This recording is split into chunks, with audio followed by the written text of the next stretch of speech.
superb. There are those who prefer the 76, but to my mind, the 71 has never been surpassed. It has that extra touch of finesse. Now, let me see. Ah, yes. Oh, dear, oh, dear. I'm afraid that things have been allowed to go just a little far, have they not? They are an expensive addiction. Fascinating, of course, exciting, but expensive. Payment in full 10 days from now, or the possibility of your continuing good health will attract only very short odds.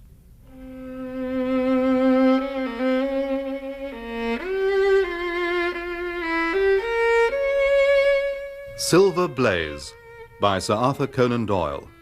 Dramatised for radio by Bert Coules. With Clive Merrison as Sherlock Holmes and Michael Williams as Dr. John Watson. And featuring Jack May as Colonel Ross. Silver Blaze.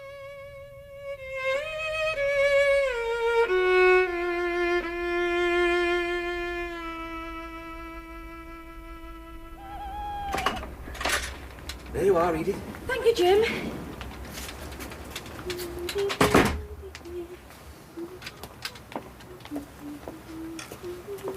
Excuse me. Oh, I'm terribly sorry. Didn't mean to startle you. Who are you, sir? Fact is, I'm lost. Can you tell me where I am? You're at King's Pyland Training Stables. Am I indeed? What a stroke of luck. Excuse me, sir. No, wait. I understand that a lad watches over the horses at night. How did you know that? Oh, is that his supper? Smells good. Let's stay where you are. Now, I'm sure you'd like to earn the price of a new dress, wouldn't you? See that the boy has this tonight, and you shall have the prettiest dress that money can buy. What is it? Just make sure that he has it. Get out of my way!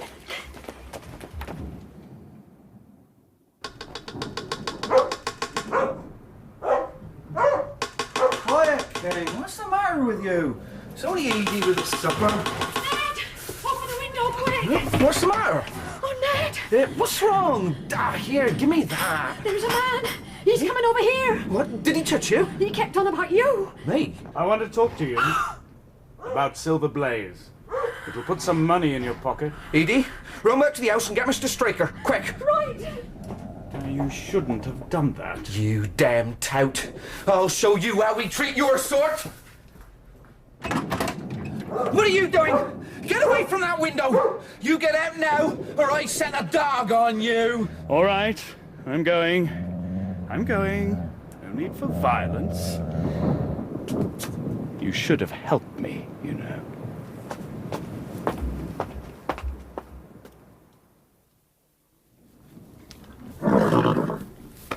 Easy, Blaze. That's the way. You did quite right to call me, Ned. Damn totes. No, I didn't like the look of him, Governor. And he proper put the wind up Edie. Did he threaten you at all? Wow, not in so many words. But you should have seen his stick, huh? I bet he could be handy with that if he wanted. He'll likely not be back. But keep your eyes open. Mr. Straker. And make sure you lock this door after me.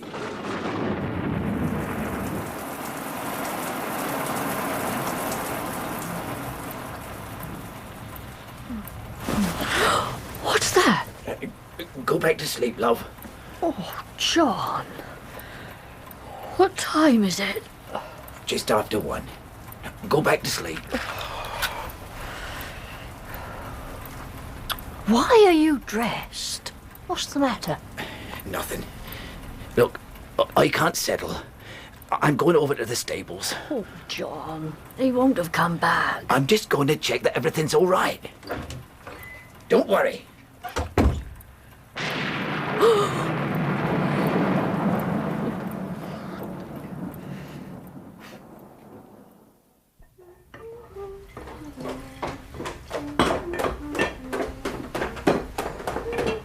Good morning, ma'am.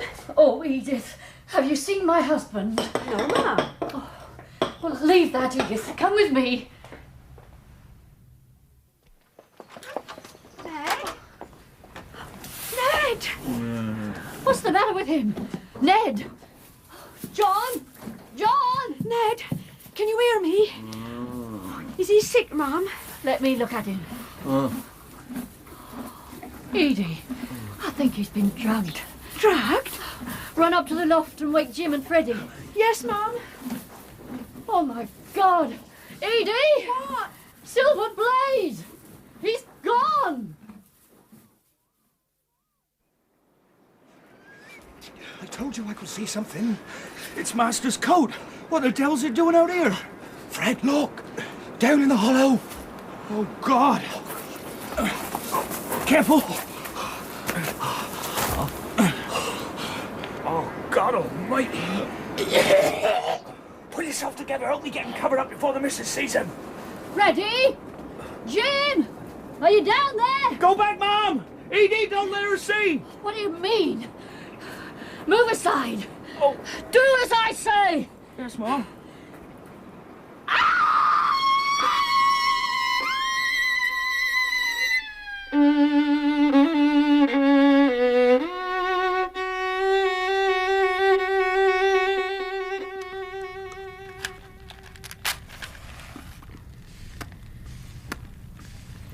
Do you mind if I open the window? No.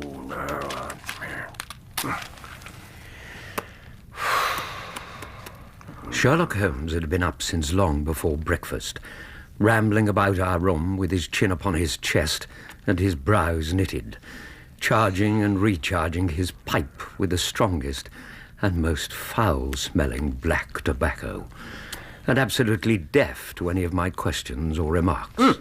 I said, will you mind if I opened a window? Now, why the devil did I put that telegram?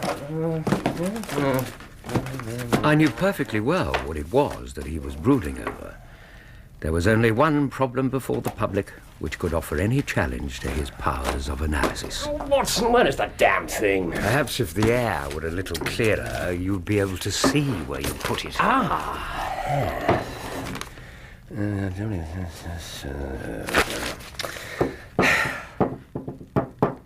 Watson, I've made a blunder. Oh, yes? Yes, I'm afraid it's a more common occurrence than anyone would think who only knew me through your ridiculously romanticized writings. Now, wait just 1 minute. What? If we're going to have this argument yet again, I insist on... I've never known a man who so despised fresh air. And before we start in on my shortcomings, may I say that nothing I've ever done could possibly irritate you half as much as that laugh irritates me. Really? Really. Huh. That's fascinating. Why haven't you mentioned this before? Well, perhaps your forthcoming nuptials have given you a new spirit of frankness. Do you intend to be this direct with the excellent Miss Morstan? We will not discuss Miss Morstan, if you don't mind. It would make an absolutely splendid monograph. Yes, upon the classification of non-verbal utterances and their effects on various listeners. Good God, and you have the infernal gall to criticize my writing. Yes, well, perhaps you're right. Well, what's so amusing about fresh air, anyway? No, it was just that your mentioning it was so beautifully apposite. I have to go down to Devon. Ah, to the King's Pyland Racing Stables on Dartmoor. Bravo, Watson. Ah, I've been expecting it. I'm only surprised that you weren't sent for 2 days ago. I was. As I said, a blunder.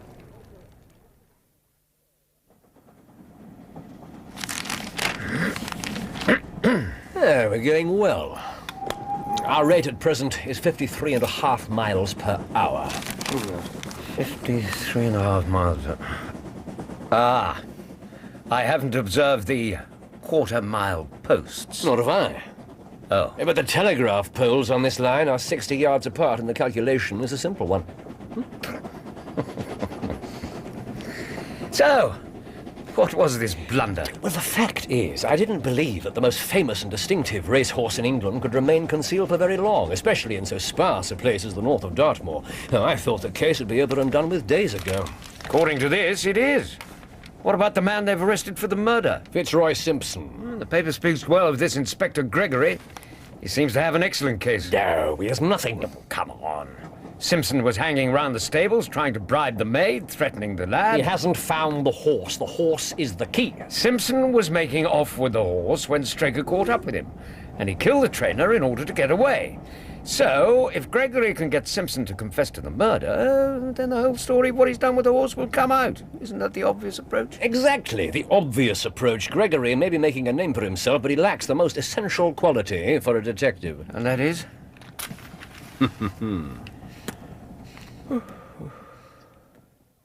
Mr. Holmes, Dr. Watson, an honour. Inspector? May I present Colonel Ross, the employer of the murdered man, and the owner of Silver Blaze. Good afternoon, Colonel. Mr. Holmes, Gregory here speaks very highly of you. Oh. I trust you'll live up to his recommendations. Let us hope that your trust is justified. You may rest assured, Colonel, that if anyone can bring this murderer to book, Holmes can. Well, of course, I'm anxious the poor Straker should be avenged. But make no mistake, Mr. Holmes, I'm engaging you to recover my horse. Colonel, you have made your position perfectly clear. Good. I'm quite convinced that Simpson is our man. Of course, he's still denying all knowledge of the business. Tell me, Colonel, how long has Straker been in your employ? 12 years. A good man? The best trainer I've ever had.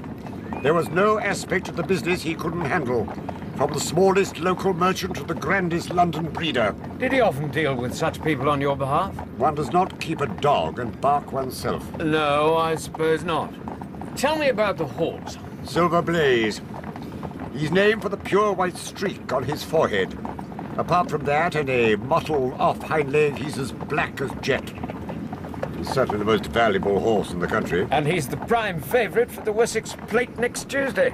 Well, he was, until this catastrophe. 3-1 on. And even at short odds, enormous sums have been laid on him. And where one man gains, another loses. So there are those with the strongest interest in preventing him being there next week. Well, I should have thought that was obvious. That's King's Pyland, gentlemen. Off to the west.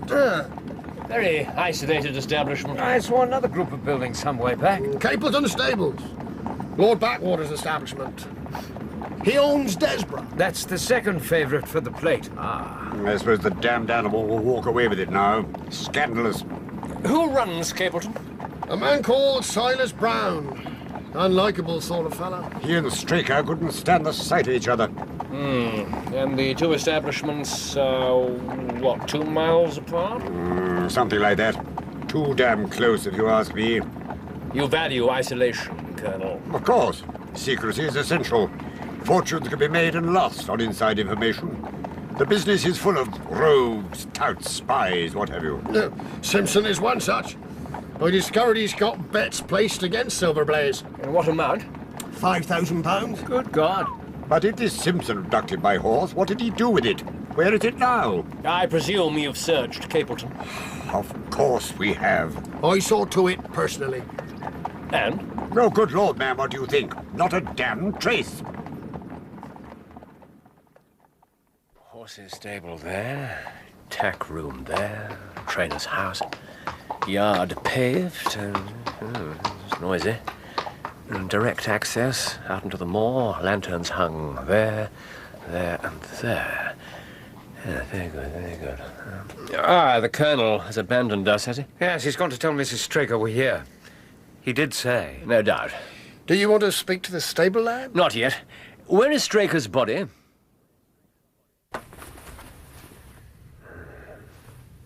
Good God. Quite, Doctor. Repeated blows to the side of the head. Almost the entire left side of the skull is shattered. A weighted club is a coward's weapon. Simpson had in his possession a stick with a hollowed-out end filled with lead. If owning a Penang lawyer makes a man a murderer, you should be out arresting a sizable portion of the population. I do have other evidence against the man, Mr. Holmes. Did you examine Simpson's stick? Minutely. And? No traces. But he'd had ample time to clean it up. Of course, yes. Are there any other wounds? On the left thigh. The thigh. Fascinating, Doctor. It's a perfectly clean cut. And not particularly deep. That's hardly consistent with the savagery to the head. No, not in the least. Did Simpson have a knife on him when you arrested him? No, but Straker was grasping a knife when he was found. Indeed? In which hand? The right. It was clotted with blood. My first thought was that he defended himself vigorously. Does Simpson bear any injuries? No. So I'm forced to assume that Straker injured himself in his fall. Inspector, altering your theory to fit in with a preconceived conclusion. Actually, it is quite possible. After a massive injury to the brain, there's often convulsive struggling, thrashing about. I think he may well have inflicted that cut on himself. Thank you, Doctor. Sorry, Mr. Holmes. No, don't be. I have no preconceived theory to upset. Yes, the fingers of the left hand have been straightened after death. What was he holding in that hand? A silk muffler, striped in red and black. Both the maidservant and the stable lad are ready to swear that Simpson was wearing it that night. Quiet, King! Down, boy! I'm sorry about that, gentlemen. It's of no matter. This is the table where you ate your supper? Yes, sir. And it was through this window that the maidservant handed you the tray? Edith, yes, sir. Edith, yes. Let me see. It's too small for an entrance. How are you feeling now, Ned? Well, bright as ninepence, thank you, sir. Though they had the devil's own job to wake me up Tuesday morning, I'm told. Have you identified the drug that was used? Powdered opium. Powdered opium. Did all the household eat the same dish? Excellent, Watson. They did, Doctor. No ill effects. And the dish what? Curried mutton, sir. The maid Edith will testify that Simpson was carrying a folded packet made of white paper.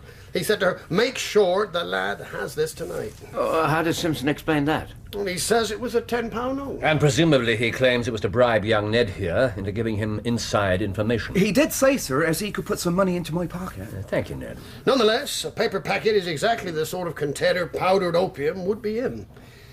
Shall I bring in the maid now? No. I'd like to see what Straker had in his pockets. Here you are, gentlemen. Let me see.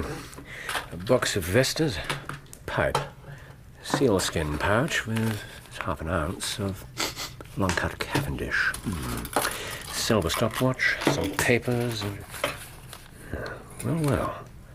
I presume, from bloodstains, that this is the knife you mentioned. Yes, sir. Yes, not exactly what I was expecting. It's something in your line, surely, Doctor. Here. Yes, indeed. This is what we call a cataract knife. You see how small and fine the blade is?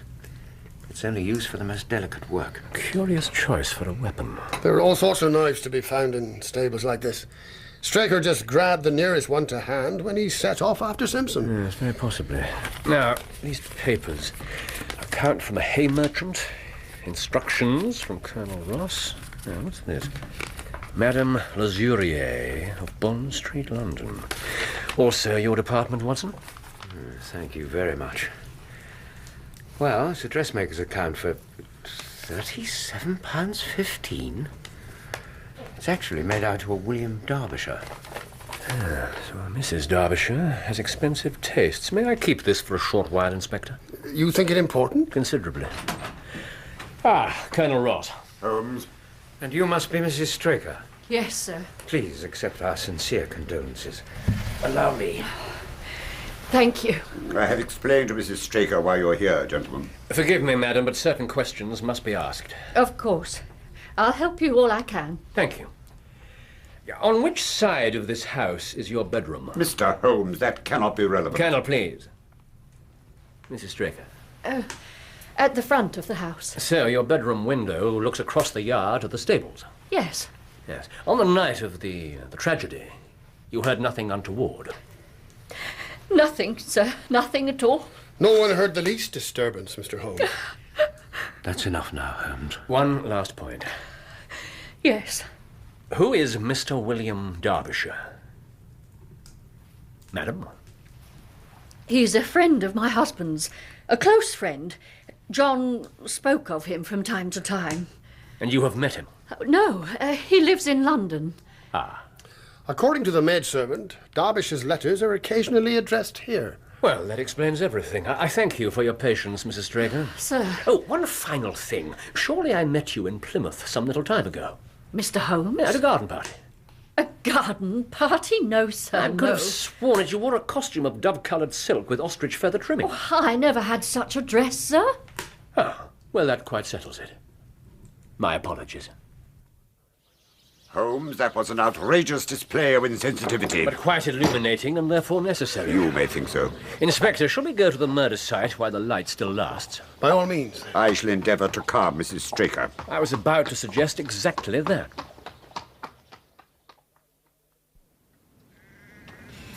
This is the spot, gentlemen. Straker's coat was on the tree out there. The lads who found it thought it might have blown there, but in fact, it had been quite deliberately hung on a low branch. A point of some importance, I fancy. Watson, note this location. Significant, is it not? Well, it's only a short walk away from the stables. Yes, it is. But can you see the stable buildings from here? Well, no, we're in a hollow. Well, exactly. And we're standing precisely where the body was found, Inspector. Yes, sir. I had that matting placed there to preserve any markings. Ah, excellent. I brought along one of the boots which Straker wore, one of Fitzroy Simpson's shoes, and a cast horseshoe of Silver Blaze. My dear Inspector, you surpass yourself. Oh, thank you, Mr. Holmes. Pray, let me see. Yeah. Yes, it's good. Good. Now, stand back, if you please.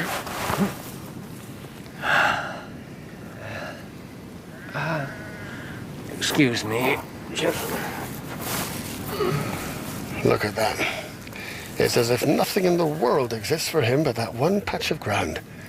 I believe I could let off a pistol and he wouldn't notice it. He's transformed when he's in a situation like this. Look at his eyes. I tell you, Doctor, I've been an admirer of his methods for some time, but actually to see him at work, it's an education. Oh, your own approach to the job strikes me as admirably clear and logical, Inspector. Well, thank you, Doctor. That's very gratifying. And I have to say it, I can't help thinking that the facts in this case seem to speak for themselves. Your net certainly seems to be tightly drawn around Fitzroy Simpson. What have you got, Mr. Holmes? Look. A candle stub. I say we have more time. We can also find the Vesta used to light it. I've been all over this site. I can't think how I managed to overlook anything. It was invisible, buried in the mud. I only found it because I was looking for it. You expected to find it? Yes, I thought it not unlikely. Mr. Holmes, is something wrong? Forgive me, Inspector. No, nothing at all. No, it's true that despite your precautions, there's little to read here. I was afraid of that. It's not important. There may be tracks elsewhere. Well, the higher ground's still hard and dry. I've examined very carefully for 100 yards in each direction. Well, then I wouldn't have the impertinence to do it again. Yes, I would like to take a little walk over the moors before it grows dark. A walk? Yes, I think so. What do you say, Watson? Yeah, certainly. Yeah, splendid. Well, then we'll see you back at the stables, Inspector. Oh, and if you don't mind, I'll take the horseshoe with me. For luck.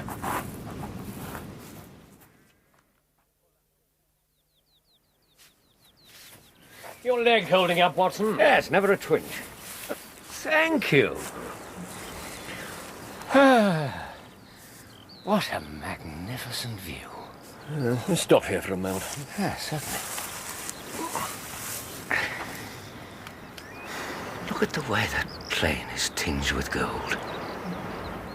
And the ruddy brown where the fern and the brambles catch the last rays of the sun. It's beautiful. And I don't want to hear a word from you about romantic rubbish. It is beautiful. I wish I could paint. I do hope your present rose-coloured optimism isn't going to be too rudely shattered by the realities of married life. Are you still on about that? I know it amuses you to see me as a sort of overgrown, lovesick schoolboy, but don't you have more important matters to think about just at the moment? You believe that Gregory's solution is correct? Yes, I do. His case is very well argued. Simpson has a considerable financial interest in the disappearance of the favourite. He had clear access to the stable lad's meal through that window. He was armed with a heavy stick, and his muffler was found in the dead man's hand. That business with the paper packet... Yeah, a clever counsel would tear it all to rags. The muffler was lost on the moor, the stick is a perfectly common item. He leaned in the window to look at the animal, no more, and the packet was exactly what he claimed it to be, a £10 note. Well then, what's your case? I have none. Then aren't you being a trifle hasty in dismissing Gregory? Oh, I have the solution. You know who the murderer is? Yes, but I have no case because I have no proof. I have a number of loose threads, but nothing to bind them together. Yes, I've overlooked something that's been staring me in the face. Something you've seen? Heard, something of vital significance, something spoken. Who have I talked to since we arrived? Let me have a look. In order, it would have been Colonel Ross. No, Inspector Gregory first, then Ross, then the stable lad Ned, then Mrs. Straker. That's it. Do you want me to go over the main points of the conversation? Gregory, Ross. Fool! I beg your pardon? Fool, fool, fool. Holmes. Me, my dear fellow, me, not you. Oh. How could I possibly have overlooked so obvious a clue? You see what your precious fresh air does to my brain. What clue, for goodness sake? The immense significance of the curried mutton. What? It's one pull on that final thread and all the other strands are drawn into a knot. I have the facts and I have the proof. Only one question still remains to be answered. And that is? The location of the horse. You don't know where the horse is? When you said you'd solved it, I thought you meant everything. They were together in that hollow, in the dark. The murder was committed and Silver Blaze broke away. Broke away? Why didn't the murderer stop him? Yes, excellent question. Once you realize the motive behind the murder, the answer will present itself. The motive is obvious. Is it? Yes. What sort of creature is a horse? Huh? Up out of the hollow, scenting the air. Yes. Most of the ground around here is hard and would have held no impressions, even in Monday's rain. But if I'm correct... That next hollow. What about it? I'll show you. Come on.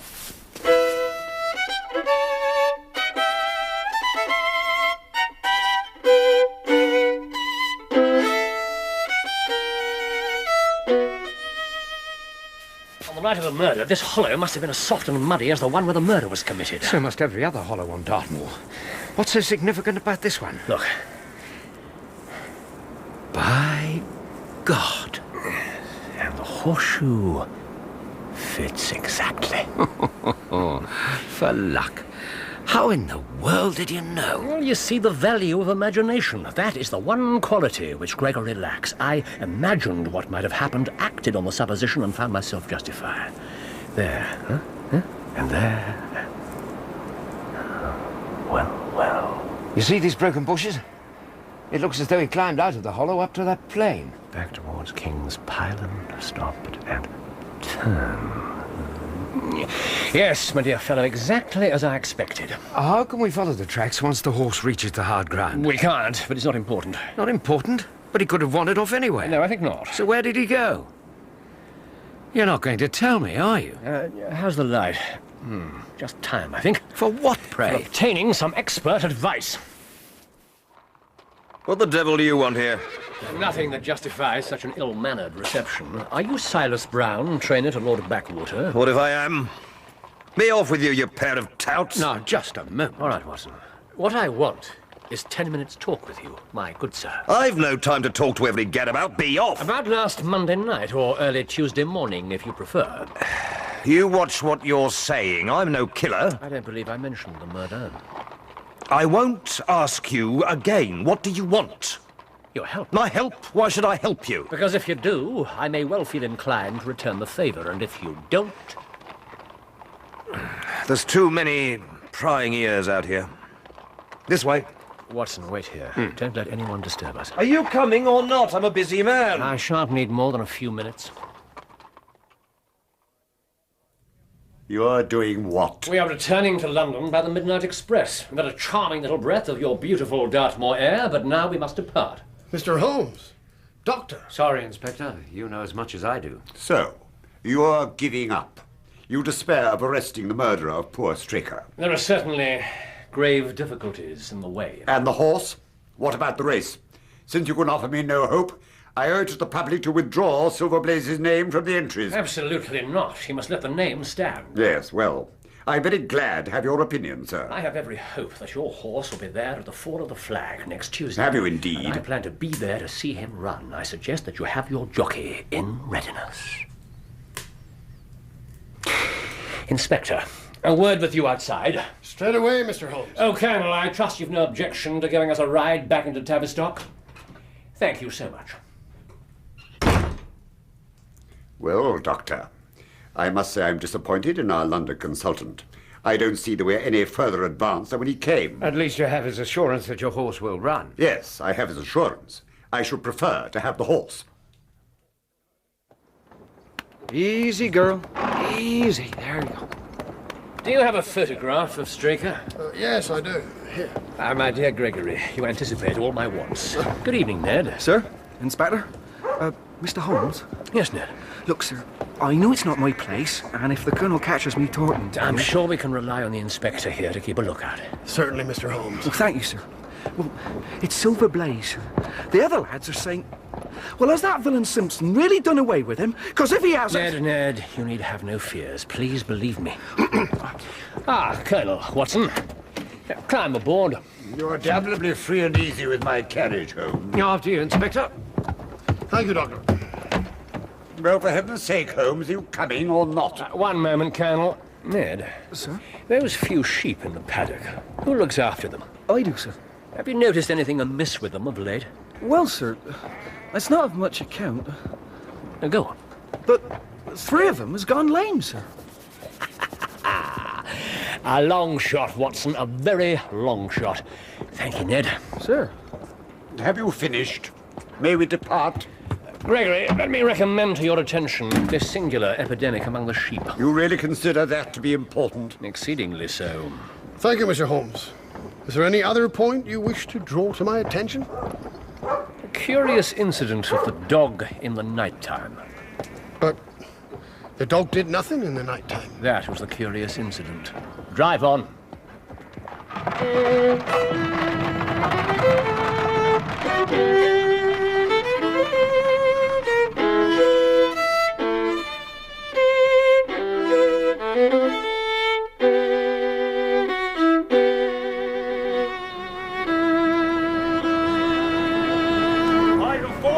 Silver Blaze! 5-4 against Silver Blaze! 72 Desborough! 72 Desborough! 6-1 pugilist! 7-1! Holmes, this is ridiculous. Surely not. You've told me all the rest.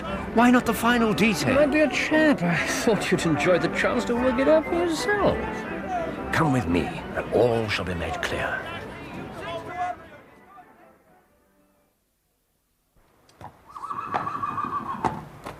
Out you come, boy. Easy, boy. Easy. Good day to you. Mr. Holmes, sir. You remember my associate, Dr. Watson? Sir? Mr. Brown. Any problems? None, sir. Everything's to hand, just as you ordered. Pleased to hear it. This seems to be a splendid beast. Your expert opinion, Watson. I take it this is Desborough. Magnificent. You wouldn't say that he's been ill-treated or deprived in any way? Ill-treated? I've rarely seen a finer-looking animal. But why should you think he... Brown, Colonel Ross will be joining us here shortly. You haven't told him? He knows nothing. I swear to you, my first thought was to do what was right. God's truth. So I saw. But then the devil came into you when you thought of how much money could be made. Watson, Brown claims to be a reformed man. Your testimony would appear to support him. I'm not sure that I'd be willing to pledge his good behavior in the future. Well, we shall just have to see. Silas Brown, you've kept your end of the bargain, so I shall keep mine. Be off with you, and be sure that our paths never cross again. God save you, sir. You too, Doctor. You can rely on me. I doubt it. There they are. Prepare yourself for the final act, Doctor. I don't think Colonel Ross will share your amusement. Perhaps not. Good day to you, Colonel. Inspector Gregory. Mr. Holmes. Doctor. Mr. Holmes, I have seen nothing of my horse. At your insistence... That's my suggestion. I have allowed Silver Blaze's name to stand and my jockey to be weighed. Do you realize what penalties I shall face when the horse doesn't appear? By God, I'll sue you for every penny you possess. Tell me, Colonel, would you know Silver Blaze when you saw him? I, sir, have been on the turf for 20 years, and never have I been asked such a damn fool question. Know my own horse, indeed? Sir, your services are dispensed with. This nonsense has gone on quite long enough. I agree. Let us have no more nonsense. You engaged me to find Silver Blaze. I have done so. What? Then where the devil is he? Before you. Good God, man, that's not my horse. That beast hasn't a white hair on his body. Watson, be so good as to pass me that bucket. Yeah, certainly. Mr. Holmes, What's the meaning of this? Oh, bear with him, Inspector. I think I can see where this is all leading. Well done, Watson. Well, I'm damned if I can. Observe closely, gentlemen. This bucket contains spirits of wine. An excellent and versatile liquid. Easy boy. Ideally suited for the removal of nearly all types of... hold his head steady, Watson. Nearly all types of... paint and dye. Well, I'm damned. Bravo, Holmes. Wonderful. Mr. Holmes. Colonel. You take my breath away. Silver Blaze! Come on, Silver Blaze! Come on, Silver Blaze! On the pavement! That's the way! Go!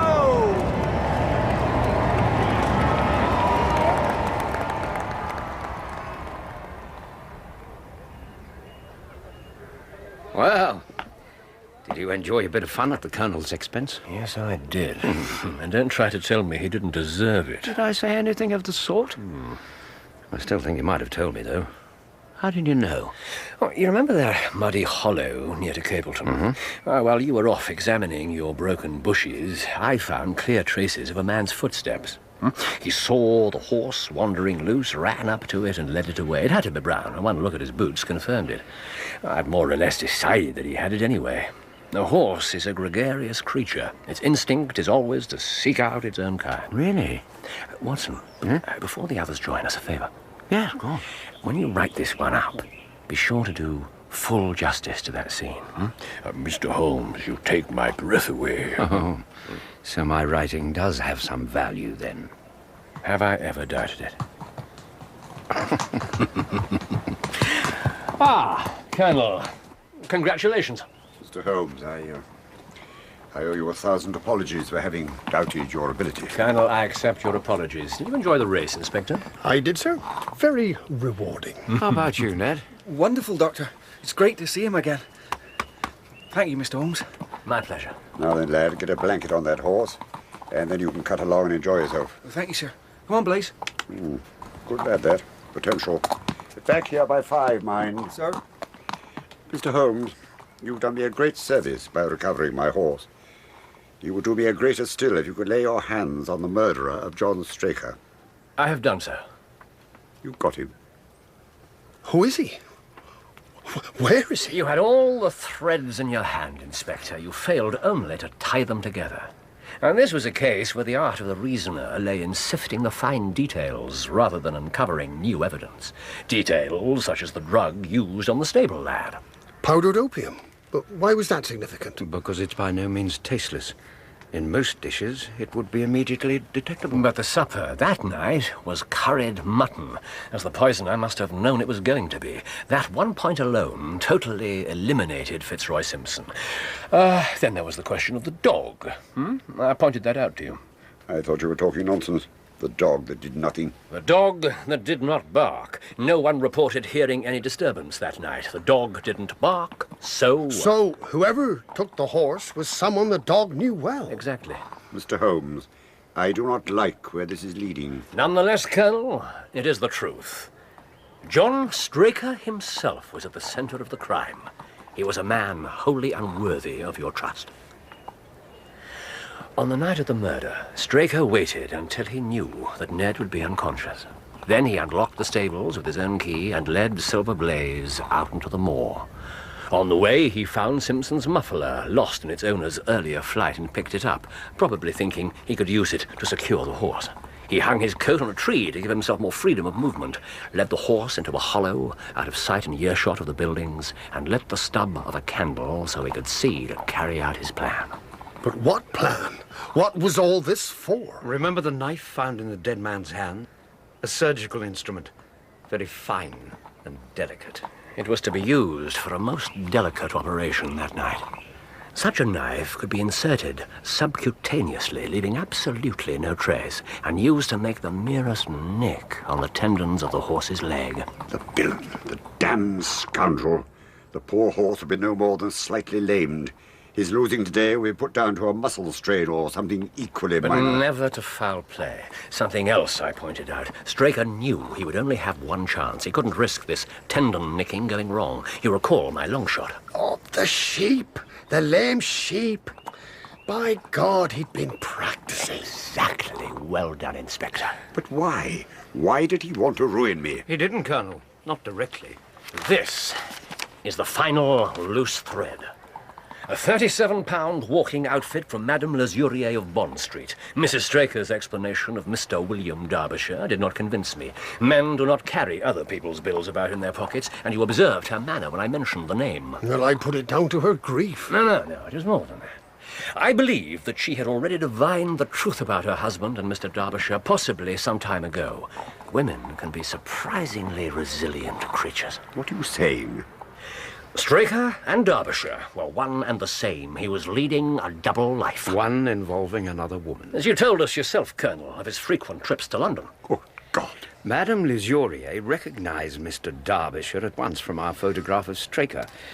An excellent customer whose dashing wife has a strong partiality for extremely expensive dresses. I've no doubt that this woman led Straker head over heels into debt and straight into the welcoming arms of the moneylender. I take it we must assume we had bets laid against Silver Blaze. Bets that must certainly have been placed with even more borrowed cash.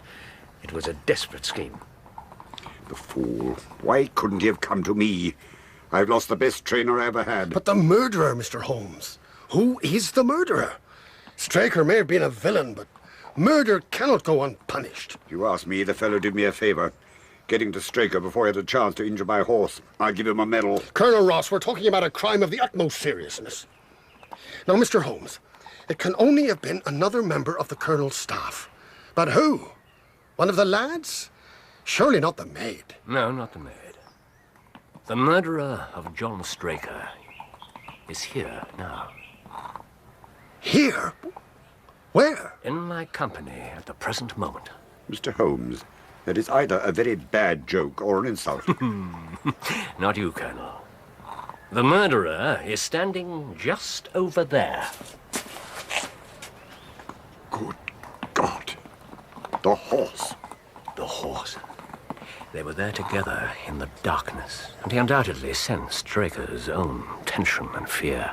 Perhaps it was the sudden glare of the match, or that strange instinct that animals have when danger is near, whatever the cause. As Straker bent to his miserable task, Silver Blaze lashed out and killed him with a single blow. Wonderful. Wonderful. You might have been there. It was a privilege to listen to that, Mr. Holmes. Thank you. Wait. You've explained all but one thing. What's that, Colonel? Where exactly was the horse? It bolted and was found wandering on the moor and cared for by one of your neighbours. We must have an amnesty in that direction, I think. Very well. What matters is that Silver Blaze is home once more. And as for delivering the murderer to justice, well, no court in the land would declare him guilty. The verdict must clearly be self-defense.